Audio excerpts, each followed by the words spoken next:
Assalamualaikum warahmatullahi wabarakatuh. Hi everyone, I'm Desitri Rahmawati, a student of Public Administration Class 6A, Faculty of Social and Political Science, Sunan Gunung Jati State Islamic University Bandung.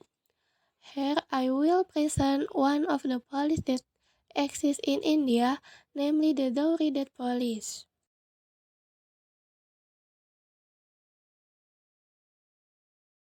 About India. India is one of the countries in Asia that has the second largest population in Asia. India has the fourth largest economy in the world according to GDP. Besides that, India is also a country that has abundant natural research.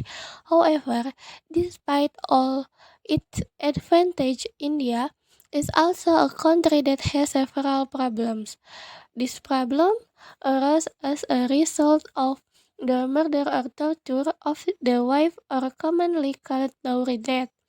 This term is a term for the murder or violence against the wife committed by the husband or the husband's family because the wife is considered unable to meet the additional dowry demands requested by her husband and family. Maybe many people are unfamiliar with this problem, but basically this problem has happened in several countries. The problem.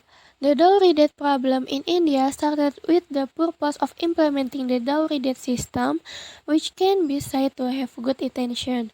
This system is intended as a gift or provision from parents to their daughter who will enter domestic life.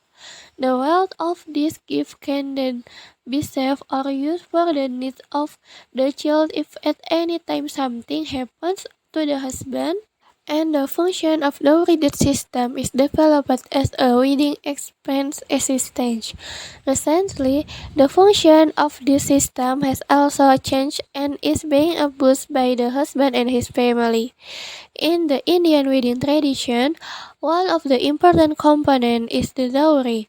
The dowry is the bride property which she brings to her husband and family since the wedding, and the request for the dowry continue until after marriage. Initially, the dowry belonged to the bride, which served as financial bargaining position as she would be a newcomer to her husband's house. In addition, the dowry is also a safety net that can provide protection for the newlywed household. There are two issues of the dowry debt policy. First, dowry. Currently, the dowry debt was originally intended for the bride as a safety net, now belongs to her husband and family. This change in dowry ownership was driven by increased prosperity and modernization in India. In the last 10 years, India's economic growth has indeed increased very rapidly, up to four times. This economic welfare affects people's lifestyle, including the tradition of giving dowries.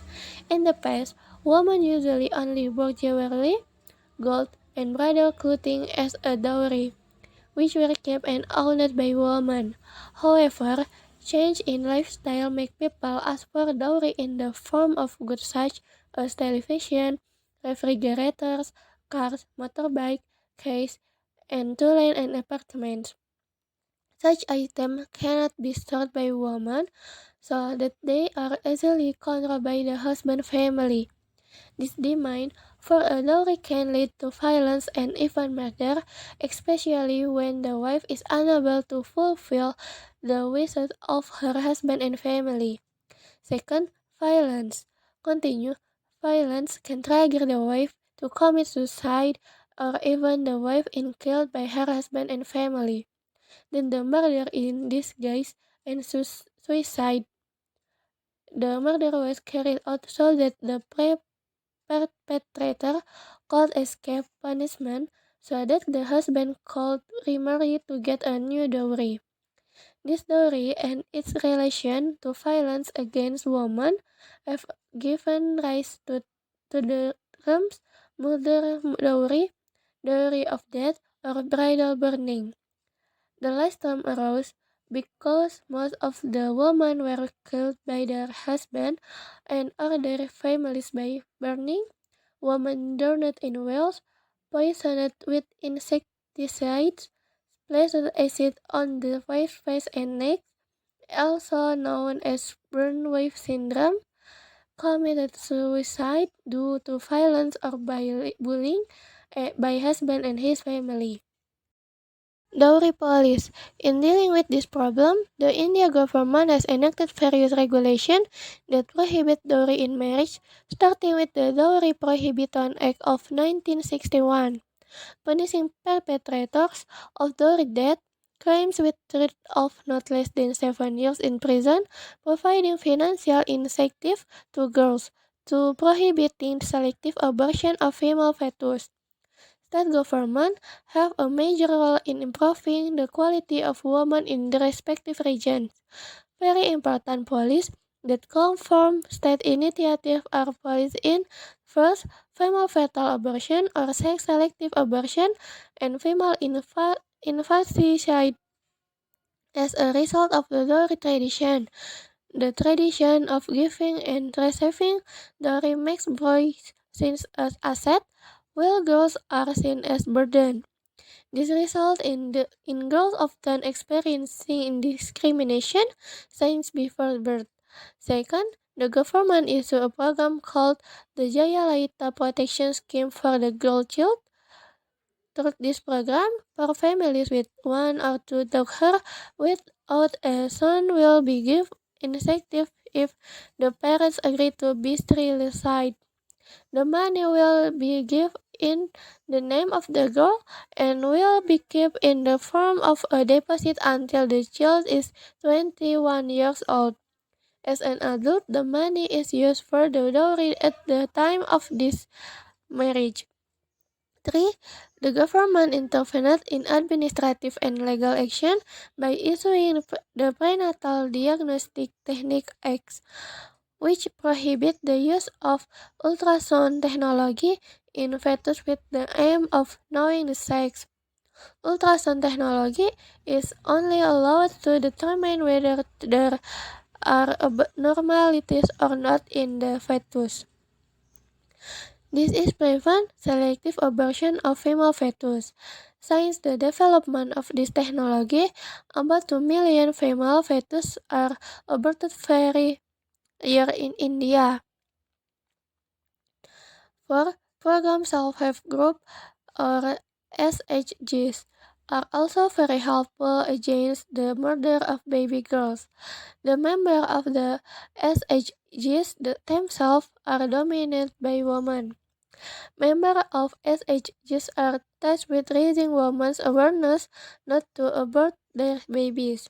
Many women are forced and threatened by their husband or in-laws to abort their children if they are born with girls.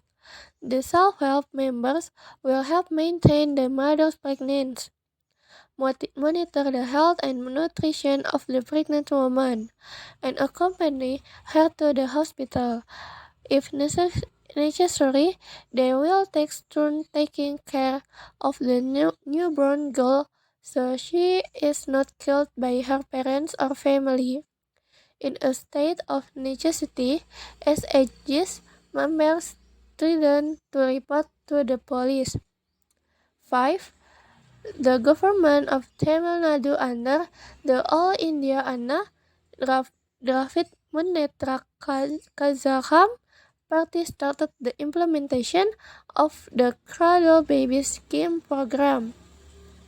The program is aimed at avoiding the murder and abortion of female fetus. This program encourages families to hand over their baby girls to government health centers that become cradle baby center or center for receiving unwanted babies rather than killing or aborting fetus. Money explanation for me. Sorry if the pronunciation is wrong. Thank you. Wassalamualaikum warahmatullahi wabarakatuh.